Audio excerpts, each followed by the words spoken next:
Alléluia. Alléluia. Alléluia. Alléluia. Nous rendons grâce à l'Éternel Dieu de l'Église du christianisme céleste, de nos pères Oshufa et Ansunu Mama Yaman, de toutes les autres mères de l'Église et de tous les autres pères de l'Église, frères et sœurs. Nous ne manquerons d'aucune occasion pour dire merci à l'Éternel qui nous garde en vie, pour nous avoir créés à son image, à sa ressemblance, et pour avoir placé nos pères Adam et Ève dans le jardin d'Éden, en les bénissant, puis en leur disant « Soyez féconds ». Remplissez la terre et la sujettissez. Cette bénédiction s'est étendue et s'étend et s'étendra encore aux animaux et à des cellules que nous ne connaissons pas. Et nous parlons alors de la sexualité. Il n'y a pas seulement qu'au niveau des hommes qu'on parle de la sexualité. Les animaux aussi, et des cellules que nous ne connaissons pas. Je prends la verdure. Pour ceux qui ont fait la botanique ou bien les sciences afférentes, ils vous parleront également de la sexualité, n'est-ce pas, la reproduction au niveau des plantes. Et nous sommes là, avant que je passe la parole à la maman de la paroisse, qui a d'ailleurs proposé le thème, il y a quelques mois en arrière déjà, je crois particulièrement en juin de l'année dernière, j'ai fait 3 ou 4 vidéos en ramassé sur la sexualité dans l'église du christianisme céleste. Sinon, l'église du christianisme céleste et la sexualité, ou la sexualité face à l'église du christianisme céleste. Dans ces vidéos, je n'ai pas manqué d'apporter un minimum du point de vue de l'enseignement de Papa Oshufa à propos. Et l'on ne peut parler de la sexualité sans faire recours au mariage, l'union, etc., etc. Aujourd'hui, nous allons parler de la sexualité comme la maman de la paroisse l'a proposé il y a 2 semaines.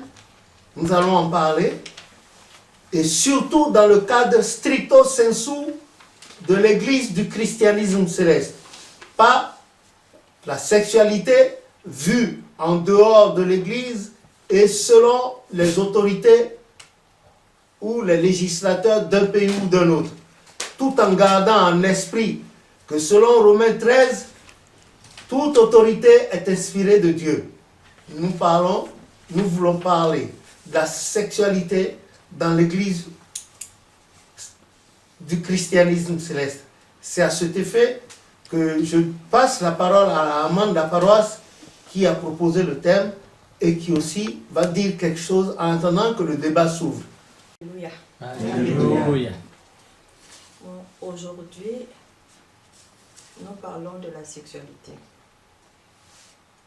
Nous ne sommes pas des psychologues, mais dans le cadre spirituel, l'acte sexuel est à l'origine une source de bénédiction. Quand nous lisons Genèse 1, verset 28. Dieu les bénit et Dieu leur dit, soyez féconds, multipliez, remplissez la terre et assujettissez-la et dominez sur les poissons de la mer, sur les oiseaux du ciel et sur tout animal qui se meut sur la terre. Donc cela nous permet de nous multiplier sur la terre. Actuellement, le sexe est le plus souvent source de conflit. Quand on regarde, que ce soit dans l'église, que ce soit à l'extérieur, ça cause beaucoup de dégâts dans ce bas monde. Il est vrai que si l'on prend Genèse 6, cette bénédiction a été en quelque sorte torpillée, puisque quand les anges dessus ont pris des femmes, sur cette terre, Dieu a dit dans Genèse 6, verset 3-6, si quelqu'un peut me lire ça, c'est bon. Genèse 6, verset 3. Mon esprit ne contestera pas toujours avec l'homme, car l'homme n'est que chair et ses jours seront de 120 ans. Les géants étaient sur la terre en ces temps-là. Après que les fils de Dieu furent venus vers les filles des hommes et qu'elles leur eurent donné des enfants. Ce sont ces héros qui furent fameux dans l'Antiquité. Verset 5. Au vu de tout cela, des effets néfastes de cette union que le Créateur n'a pas agréée, je me pose plein de questions. Je ne viens pas pour enseigner, mais je viens pour être enseigné. Sachant que les anges, ces anges déchus sont toujours sur la terre, à travers le phénomène de mari de nuit, femme de nuit. Certains ont des corps d'hommes ou de femmes. Comment conseiller nos enfants? Comment conseiller les mères et les pères célibataires, les veuves et les veufs et tous ceux qui recherchent leur âme sœur? Qu'est-ce qu'on peut leur donner comme conseil? Comment les conseiller en matière de sexualité et de choix de leur conjoint ou conjointe? Pour éviter qu'ils ne deviennent une sorte de canal pour engendrer des enfants de malédiction sur la terre. Au niveau éducatif, faut-il parler de cela ou leur laisser apprendre cela à l'école?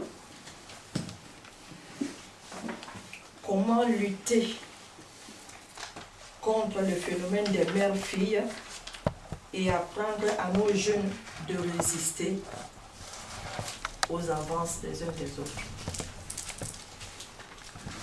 Dans le cadre de l'Église du christianisme céleste, comment les couples doivent se comporter afin de ne pas amener la souillure à la paroisse et rester dans la sanctification? Pour le moment, Voilà ce que l'Arma a dit. Moi, je voudrais ajouter, il n'y a pas que les couples. Il y a les jeunes gens qui ne sont pas encore mariés ou bien qui n'ont pas de fiancé. Il y a les jeunes gens, hommes et femmes. C'était ajouté à ton intervention. Et je crois qu'elle est allée un peu bien loin comme je le voulais. Parce que hier, pas plus tard encore qu'hier, vers 2h du matin, Maman Yassounou me posait la question de savoir, une question comme ça, pour garder la sanctification de la paroisse, quel doit être, ou bien doivent être les comportements de l'homme et de la femme. Et moi, j'ai débordé un peu, je suis allé dans 1 Timothée, 1 Corinthiens chapitre 7, et j'ai cité Paul, l'apôtre Paul, qui disait, il faut convenir d'un moment pour vaquer aux choses spirituelles et d'un autre moment pour vaquer aux choses charnelles. Et ça a mené, on a discuté là-dessus. Bon, je suis content de retrouver ça dans la citation de maman.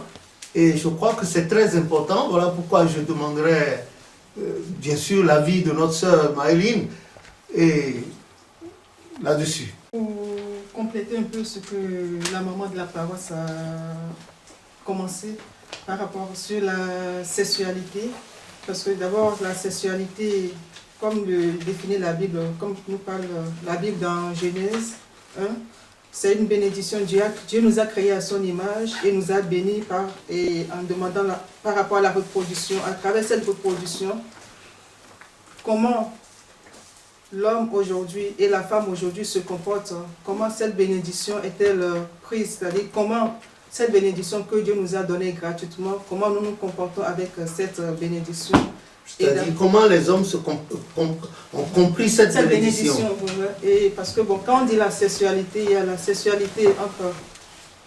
Normalement, Dieu, quand il a créé Adam et Ève, c'est la sexualité entre hommes et femmes. Mais de nos jours, on a diverses sortes de sexualité, c'est-à-dire entre hommes et femmes, entre femmes et hommes et hommes. Et pour nos enfants aujourd'hui dans l'église du christianisme céleste, déjà qui sont encore en bas âge, bon, pas totalement en bas âge, mais qui sont des devanciers en devenir et tout ça, voilà. Les pubères, les adolescents. Voilà, quel enseignement leur donner par rapport à ça, comment ils doivent se comporter, parce que de nos jours, on remarque que c'est la société qui conditionne souvent les enfants, parce que donc, soit ils suivent, ils reproduisent ce qu'ils revoient à l'extérieur, et comment, voilà, quel enseignement peut-on donner aux enfants par rapport à ça? Alors, donc voilà la question que notre sœur Marie-Lynn pose. Et ça, c'est un truc qui affecte tout le monde et qui interpelle tout le monde. Et je crois que, en attendant que les uns et les autres donnent leur avis, notre devancier Charles a certainement un mot à dire là-dessus. Et nous allons l'écouter. Tu me résumer ta pensée. Ma pensée est que Dieu nous a créés à son image. Et en créant Adam et Ève, il les a bénis en leur demandant de se reproduire et de se multiplier. Voilà. Mais à travers cette bénédiction, les hommes au jour d'aujourd'hui, même avant, c'est-à-dire au temps de Sodome et Gomorrhe et tout ça, il y avait déjà l'inceste qui se pratiquait. Donc cette bénédiction que Dieu nous a donnée... C'est quoi l'inceste? C'est quoi l'inceste? L'inceste, c'est quand l'homme et l'homme vont ensemble, ou la femme et l'homme. Non, pas ça, non. C'est quand le père, c'est-à-dire la famille, c'est-à-dire le père. Quand ça se passe. Quand le sang est rapproché. Voilà. Ça se passe en famille. En famille, voilà, le père et sa fille, ou la mère et sa fille vont ensemble, voilà. Donc il y a déjà l'inceste qui se pratiquait. Et non seulement ça aussi, il y a le phénomène de l'homosexualité aussi, tout ça. Donc c'est pour ça que je dis, cette bénédiction que Dieu nous a donnée, de multiplier la terre. Ah non, il y a une petite confusion. Oui. Parce que nous sommes là pour discuter. Oui. Quand vous parlez d'inceste, l'inceste, et de l'autre côté, le devancier Richard a dit, ah oui, que quand ça se passe en famille, et bien sûr, nous avons un exemple patent dans la Bible. L'union entre notre patriarche Abraham et la mère Sarah. C'était des frères et sœurs, même père. Hein? Même des frères... Et surtout aussi entre David, les enfants de David. Bon, voilà. Non, mais ça, c'était pas confirmé. Avec les enfants de David, il y a eu acte. Bon, l'autre, il a abusé de sa sœur. Mais ici, avec le patriarche Abraham, il y a eu union effective. Il y a eu, le grand frère a épousé la petite sœur qui n'était pas de même mère que lui.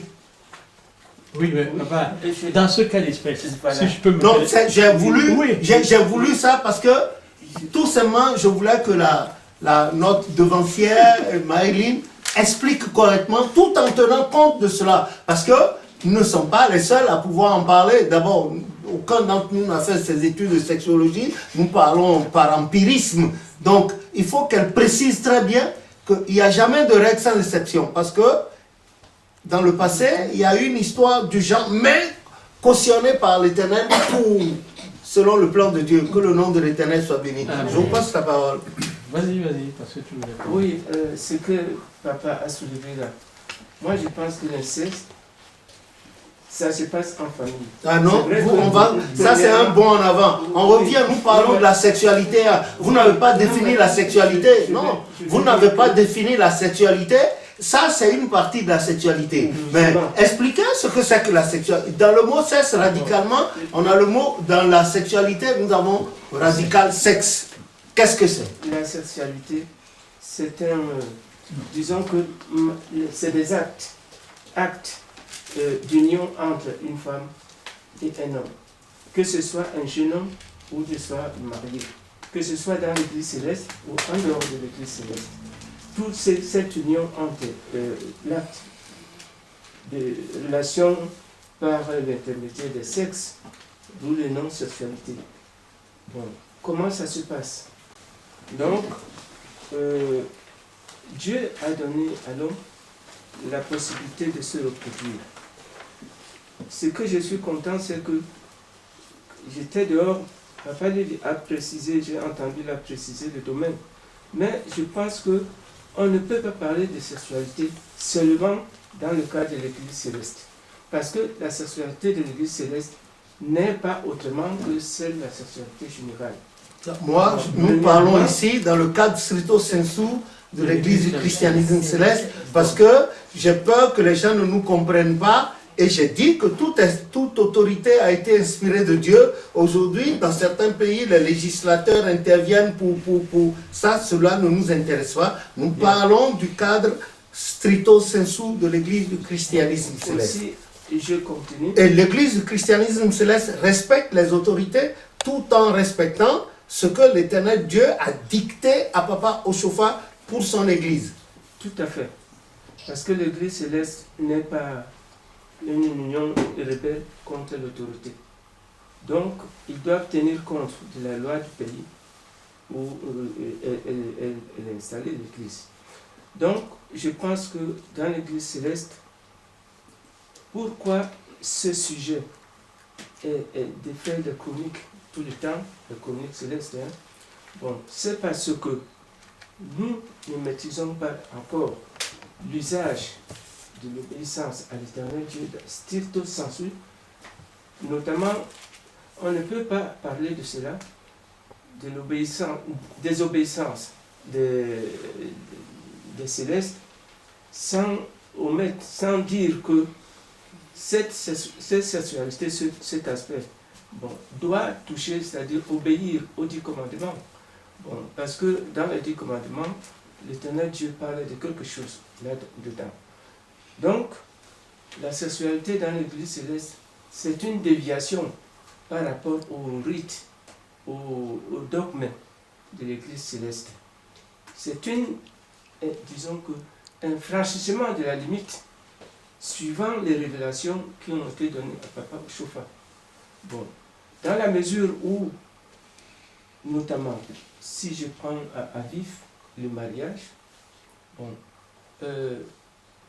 nous avons reçu un enseignement là-dessus au début de cette formation.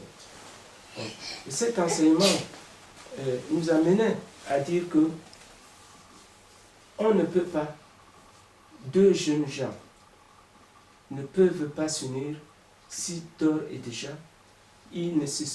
spirituellement, Dieu ne permet pas que cette union se fasse. Nous allons vers le mariage encore. Bon, nous, on parle purement de la sexualité. Oui, Maman Jeanne.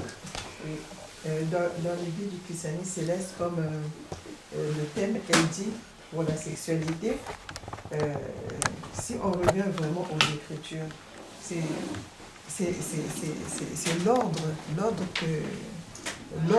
la loi que Dieu nous a donnée, en fait la bénédiction que Dieu nous a donnée d'être fécond, et par cet acte, nous les jeunes gens, qu'est-ce que je vais dire par là, que nous les parents, si nous respectons le commandement de Dieu, je pense que même si c'est pas facile de parler de la sexualité, de l'acte sexuel, expliquer à un enfant, on doit tout simplement, la pensée m'échappe, l'idée m'échappe. Oui, maman, je viens à ton secours. Nous parlons de la sexualité. Je veux plus revenir sur la bénédiction de Dieu nous a fait cas déjà à partir du livre de Genèse. Quand on parle de sexualité, on ne peut pas parler de sexualité sans parler de sexe. C'est ça. L'homme, sexuellement, son sexe est différent du sexe de la femme. Il faut qu'on parle de ce fait-là. Et quand on regarde l'homme, le sexe de l'homme est différent du sexe de la femme. Maintenant, nous voyons que lorsque l'individu commence à grandir, à un moment donné, lorsque nous sommes au niveau de l'adolescence, La l'homme, puberté d'abord. la puberté, l'homme commence, sur le plan sexuel, il commence à avoir certains désirs. Et d'une façon naturelle, l'homme s'intéresse à la femme et la femme s'intéresse à l'homme. Nous parlons de l'Église comme céleste. Et avant le désir, il y a les éjaculations précoces d'abord, et qui sont suivies par le désir du sexe opposé. Vous pouvez continuer. Tout à fait. D'où, maintenant, quand on parle de l'Église comme céleste, nous parlons sur le plan de l'Église comme céleste, le sexe est encadré. C'est-à-dire que l'acte sexuel, on ne peut pas faire l'acte sexuel n'importe comment et n'importe où. D'où c'est encadré par rapport aux injonctions que l'Éternel, notre Créateur, a données à Papa Oshofa pour vivre dans l'Église et pour le servir dans l'Église. C'est pourquoi, pour nos enfants, déjà, on les donne un enseignement sexuel qui consiste à ce qui est basé sur l'abstinence. Parce que nous savons très bien que le sexe, c'est vrai, c'est une bénédiction, mais c'est que Dieu bénit.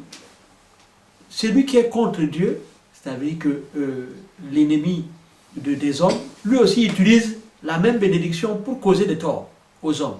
C'est pourquoi Dieu nous dit de faire attention à cette bénédiction-là et de ne pas se précipiter pour ne pas créer des problèmes qui peuvent nuire à la vie de ces enfants-là dont Dieu nous a donné. C'est pourquoi nous devons leur donner une certaine éducation par rapport à cela. Parce qu'il y a tout un tas de trucs qui tournent autour du sexe. C'est pourquoi on leur donne cet enseignement-là, pour qu'ils ne se jettent pas d'emblée et qu'on puisse vivre des conséquences dont on n'en a pas besoin. Maintenant, pour les personnes, c'est-à-dire qui sont majeures et qui sont adultes, ils ont aussi une sexualité, ça c'est sûr. Mais cette sexualité est encadrée dans la mesure où cette sexualité est encadrée par le mariage. Parce que si toute sexualité qui n'entre dans le cadre du mariage, on entre dans le cadre d'autres péchés comme la fornication. D'où, c'est pourquoi les choses doivent être bien circoncis pour qu'on puisse être en harmonie avec Dieu. Et quand bien même on serait marié, peut-être que je vais vite en besoin, quand bien même on serait marié, il y a des, comme papa a dit dans 1 Corinthiens 7,5, où il y a un temps où il nous est permis d'aller avec notre conjoint, et il y a un temps où, de commun accord, on s'entend pour vaquer à la prière. D'où c'est ce que Dieu a donné comme enseignement à papa Oshofa, tel que cela est dit dans le livre de l'Exode, où on dit que la convocation solennelle que Dieu a donnée aux enfants d'Israël, il a dit 3 jours avant, il faut qu'ils se sanctifient avant de venir vers lui. D'où, de même dans l'église céleste, avant de venir vers notre Dieu, on se prépare, pas seulement qu'on s'éloigne de sa femme, ou bien de son mari, mais aussi on se prépare, aussi bien la sanctification du cœur ou autre, pour que cette rencontre-là que nous avons avec notre Dieu puisse se dérouler dans de bonnes conditions et qu'à travers ces rencontres, nous puissions avoir des bénédictions qui peuvent en découler. Je vous interromps pas. L'amant de la paroisse, voilà ce que le devancier a dit. Mais pourtant, c'est Dieu lui-même qui nous a donné ce sexe. Et lui, dans son intervention, il dit oui, il faut pour que la rencontre avec Dieu soit bien faite. Donc, mais alors là, c'est Dieu qui nous a dotés de ce sexe à l'homme et à la femme.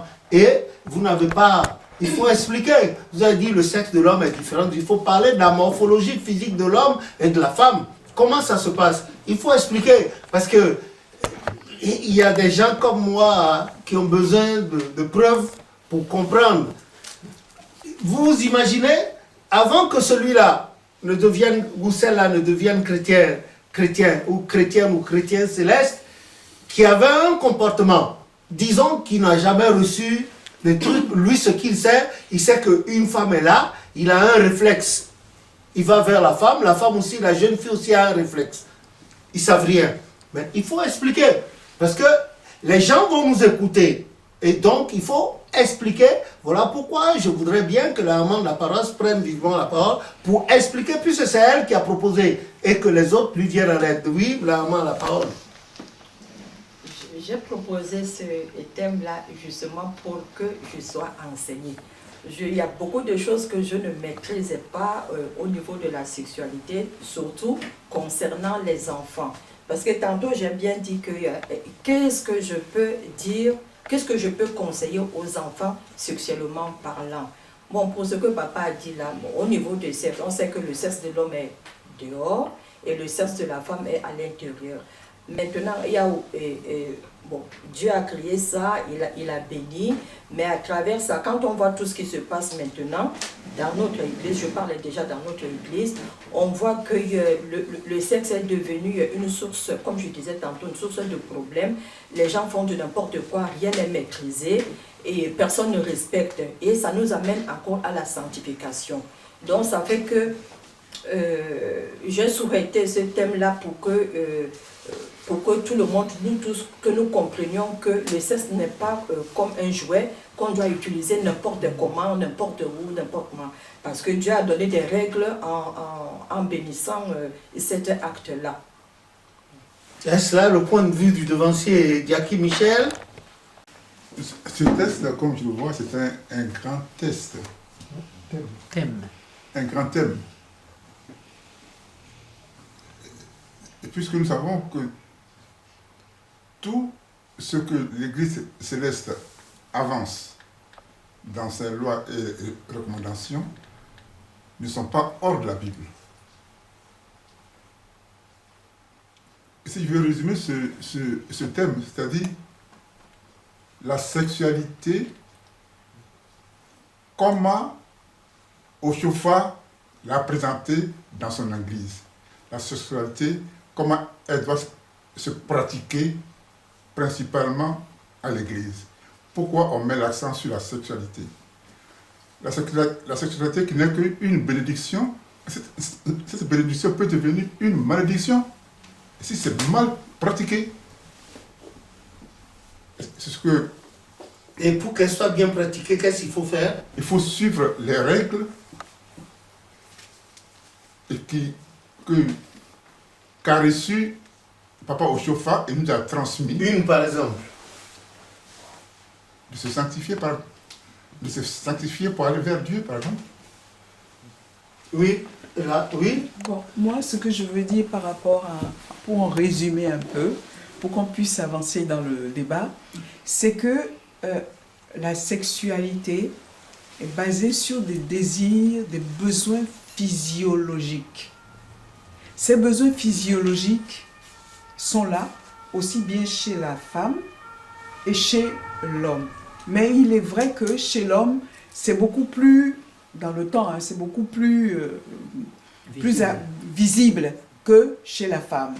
Maintenant, le désir sexuel, le désir mu par les besoins physiologiques, ça existe partout, que ce soit dans l'Église ou en dehors de l'Église. Maintenant, qu'est-ce que l'Église du christianisme préconise? C'est canaliser ces désirs par l'éducation. Canaliser les besoins